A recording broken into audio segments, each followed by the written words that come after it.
est un pays connu pour sa richesse culturelle et son artisanat unique. L'artisanat est un secteur riche en traditions et en savoir-faire, mais qui doit également répondre aux défis de l'entrepreneuriat moderne. En tant que directrice générale de l'Office national pour la promotion de l'artisanat, notre invitée d'aujourd'hui a une perspective sur les moyens d'aider les artisans à améliorer leur travail, à créer et à gérer leur propre entreprise. Nous recevons pour vous Madame Boireau, Marie Sampari. Bonjour Marie. Bonjour Khadija. Marie, en une phrase. Marie, femme épanouie, intègre et surtout très sociale. Très sociale, ça je le confirme. Marie, vous êtes aujourd'hui la directrice générale de l'Office national de promotion de l'artisanat. De l'artisanat. Parlez-nous de votre direction.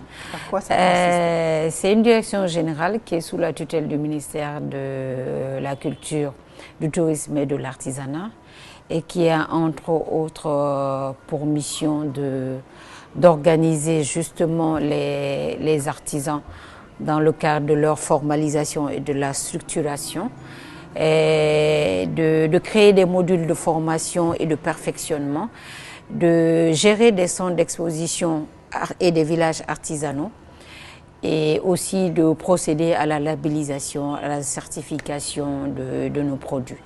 Voilà, grosso modo. Vous pouvez m'aider à éclairer ma lanterne sur ce sujet. L'artisanat, c'est quoi et c'est qui les artisans finalement? L'artisanat, en fait, c'est toute activité professionnelle de production, de transformation, de prestation de services, de commercialisation. En un mot, l'artisanat, c'est un secteur d'activité où l'utilisation de la main est à forte dominance. C'est-à-dire tout ce qui est fait à la main est artisanal. Et les artisans, vous les côtoyez tous les jours. Hein. C'est un secteur qui emploie énormément. C'est les couturiers, c'est les coiffeurs, c'est les teinturières, c'est les designers, c'est les modélistes, c'est les mécaniciens, c'est les boulangers, tous. On a, avec le nouveau code de métier, on s'est retrouvé à peu près à 193 corps de métier. Dans l'artisanat, mais c'est pour ça que j'ai voulu avoir cette précision, parce que j'ai l'impression que nous, on pense que sont artisans seulement ceux qui s'occupent de l'art, enfin des objets d'art. Le maçon, c'est un artisan. Tout ce qui est fait à la main est artisanal. Donc, je te dis, c'est vraiment mouse comme champ. Donc, c'est vrai que souvent, quand on dit artisan, tout le monde se réfère aux teinturières. C'est les plus connus, quoi. Mais voilà, à l'art. Mais alors qu'il y a autre chose, les boulangers sont des artisans. Mais quels sont les secteurs les plus développés en ce moment en Guinée dans le secteur Vous avez le domaine du textile, je pense que vous le savez. Il y a la couture, il y a la coiffure. Il y a aujourd'hui tout ce qui est stylisme et puis il y a le modélisme. Mais aujourd'hui, il y a un autre volet qui se développe de plus en plus, c'est l'artisanat d'art. Aujourd'hui, vous avez affaire à beaucoup de jeunes qui font qui créent des accessoires, en fait, à partir de nos matériaux ou à partir de notre textile. Donc, c'est beaucoup plus, c'est vraiment un secteur aussi qui est porteur actuellement. À citer les quelques domaines d'artisanat, je pense que, alors, je peux aller par déduction et dire que beaucoup de femmes sont artisans. Parce que dans ces domaines-là, c'est beaucoup les femmes. Quand vous prenez les femmes en général, 42% des activités féminines sont artisanales. Elles sont beaucoup pesantes dans ce secteur et y apportent beaucoup. Donc, artisanat, c'est aussi très proche de l'entrepreneuriat, si je l'entends. Oui, on peut dire en quelque sorte que les artisans, quelque part, sont des entrepreneurs. Même si ils ne sont pas assez, des fois, structurés ou des fois formalisés, parce qu'il nous arrive beaucoup quand on les côtoie à savoir que tu vois un artisan qui n'a pas de cachet, qui n'a pas de papier en tête. Donc, mais sinon, dans l'âme, c'est des entrepreneurs parce que ce n'est pas des gens qui vivent au crochet de l'État. Ce n'est pas des fonctionnaires. Mais c'est eux-mêmes qui entreprennent. Ils créent leur propre emploi déjà. Voilà, c'est ça. Et essayent de fédérer les autres autour. Aujourd'hui, on a beaucoup de groupements de femmes, beaucoup de GIE au niveau de l'artisanat. Mais alors, justement, je sais que c'est nouveau votre direction, mais depuis que vous êtes là, vous avez beaucoup de perspectives, beaucoup de projets. La direction n'est pas nouvelle. Hein. Pour vous, moi, oui. Vous êtes nouvellement à ce poste, alors je me reprends. Et aujourd'hui, alors qu'est-ce que vous êtes en train de planifier ou de faire déjà pour justement la promotion de cet artisanat et plus particulièrement pour l'entrepreneuriat féminin dans ce secteur? secteur? Voilà. Déjà, on essaie beaucoup de les fédérer, de se regrouper, parce que souvent, ils ont toujours tendance à dire que l'État les abandonne. Et nous, on veut les faire travailler, mais beaucoup plus en coopérative que de manière individuelle. Et moi, depuis que je suis là, parce qu'on a aussi pour mission d'organiser la participation des artisans dans les foires et salons internationaux. Donc, dans cet élan, on a amené plusieurs artisans dans les salons, non seulement au CIAO, au mois de janvier, il n'y a pas longtemps. Et lors de ces rencontres, on essaie d'amener uniquement maintenant les artisans. Pourquoi? Parce qu'avant, la tendance était beaucoup plus mélange commerçants et artisans. Mais on s'est rendu compte que vu que les artisans guinéens ne sortent pas beaucoup, ce qui fait que leur créativité est un peu limitée. Donc là, on a vraiment favorisé les artisans en les amenant à l'étranger et en les incitant à échanger avec les autres artisans des autres pays sur les procédés de fabrication, mais aussi toutes les nouvelles technologies qui évoluent un peu dans ce domaine. Donc, nous essayons beaucoup plus de mettre un accent sur leur déplacement à l'international. Et en Guinée, est-ce qu'il y a aussi des Oui, en Guinée, il y a beaucoup de foires, il y a beaucoup de rencontres qui sont menées justement par des opérateurs privés que nous encourageons de passage. Et nous, cette année, on veut renouer un peu avec les foires régionales. Donc, nous allons commencer par la région de Cancan cette année. Et malheureusement, on devait faire la foire nationale de l'artisanat, mais puisque la Guinée va accueillir le Salon international du textile africain, nous avons voulu laisser la place à ce grand événement parce que c'est un grand rendez-vous du textile africain où on va avoir plus de 40 pays qui sont représentés en Guinée. Ok, et ça va être quand cette Ça va se faire du 6 au 11 novembre. Bientôt? Bientôt, oui. D'accord. Donc, mais c'est des événements comme ça qui permettent justement comme vous avez dit, c'est quelque chose d'important aux artisans guinéens de voir ce qui se fait ailleurs aussi pour un peu comparer leurs œuvres. Les produits les produits artisanaux, il faut voir, comparer un peu, parce que souvent on dit qu'on ne sont pas compétitifs à l'étranger. Mais Dieu seul sait qu'aujourd'hui, il y a vraiment de l'engouement autour de ce secteur, mais aussi il y a beaucoup de perfectionnement qui est en train de se faire. Vous voyez, aujourd'hui, on a un genre de textile qui arrive, qui est propre à la Guinée. Il y a des marques qui sont propres à la Guinée. Donc cet événement va faire en sorte aussi qu'il y ait aussi une lumière sur l'artisanat guinéen, mais principalement sur le textile. C'est-à-dire que on va mettre en avant tout ce qui peut découler du textile, tout ce qu'on peut fabriquer.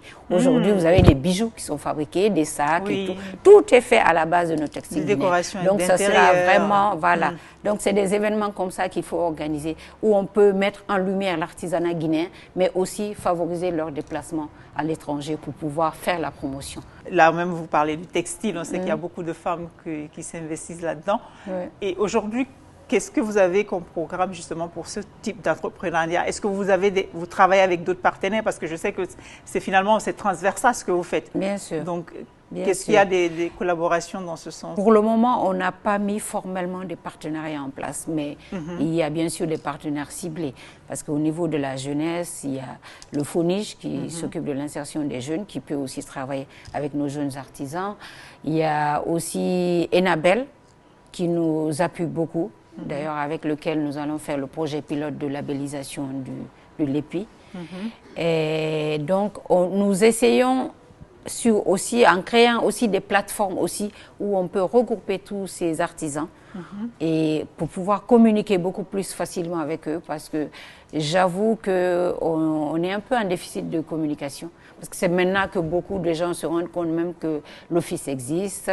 Donc, on essaie vraiment de fédérer les gens autour de notre plateforme, autour de nos canaux de communication, pour justement les indiquer les chemins à suivre, pour dire quand tu veux créer une entreprise artisanale, où il faut aller, avec quels moyens il faut aller. Et on espère qu'avec le fonds qui va être mis en place, Ça, c'est une demande express qu'on fait au président de la République pour nous créer un fonds qui va justement s'atteler à ce projet de structuration de l'artisanat, mais aussi aider ces jeunes entrepreneurs. Parce qu'on sait qu'ils ont de belles ambitions, mais souvent quand ils vont dans les banques, les prêts et tout, et avec des taux élevés, c'est difficile, c'est presque inaccessible pour eux. Donc ce fonds va leur permettre, au moins, ça sera un fonds de garantie pour tous qui voudront entreprendre dans l'artisanat. Alors, vous avez été directrice adjointe du Centre culturel franco-guinéen avant d'être à l'Office de la promotion de l'artisanat.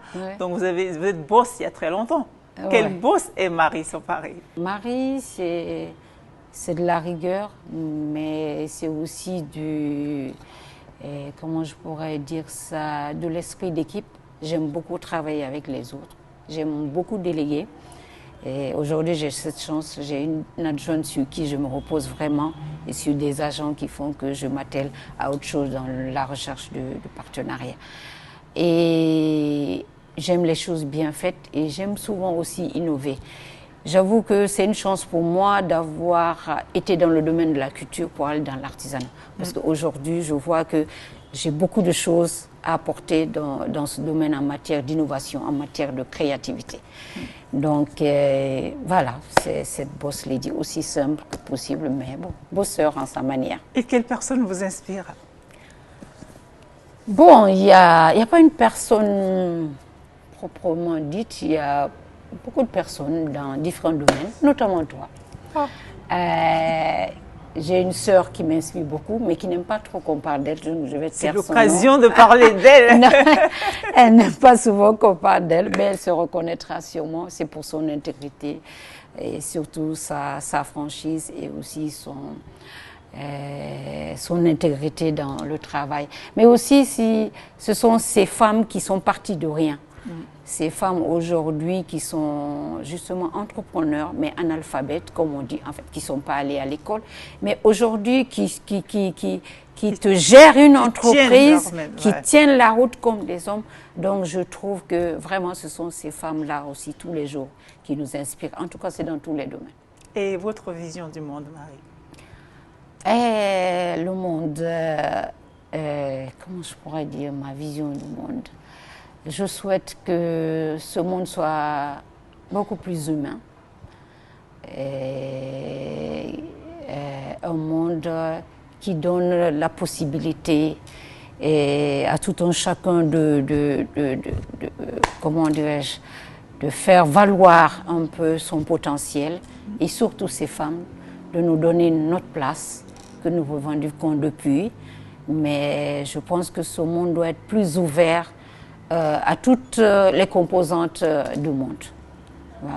Marie, une minute, encore une dernière minute qu'on va vous prendre pour faire un dernier mot en regardant la caméra ici et donner un message à tout ce monde que vous êtes en train de promouvoir aujourd'hui. Et je dirais aux artisans de encore s'armer de courage, d'essayer d'augmenter leur créativité. Aujourd'hui, nous sommes dans un monde planétaire, dans un village planétaire où tout se voit, où tout se côtoie. Donc vraiment, mettez-vous ensemble, essayez de collaborer avec d'autres secteurs qui n'est autre que l'artisanat. Et je pense qu'on aura une plus grande valeur pour encore mieux valoriser notre secteur. Alors, mettez-vous encore à l'œuvre parce qu'on a encore du chemin à parcourir. Encore du chemin à parcourir, mais on a déjà en Guinée la richesse qu'il faut. Il suffit juste cette touche de la promotion, de mettre tout ça ensemble pour que la machine prenne. Et c'est justement le rôle de Marie Somparé. On lui souhaite beaucoup de chance dans ce nouveau challenge. Et je ne doute pas de vos compétences parce que je vous connais de très longtemps. Merci encore pour cette édition et on se retrouve très vite pour mettre en avant une autre bosse de l'entrepreneuriat féminin. Merci beaucoup.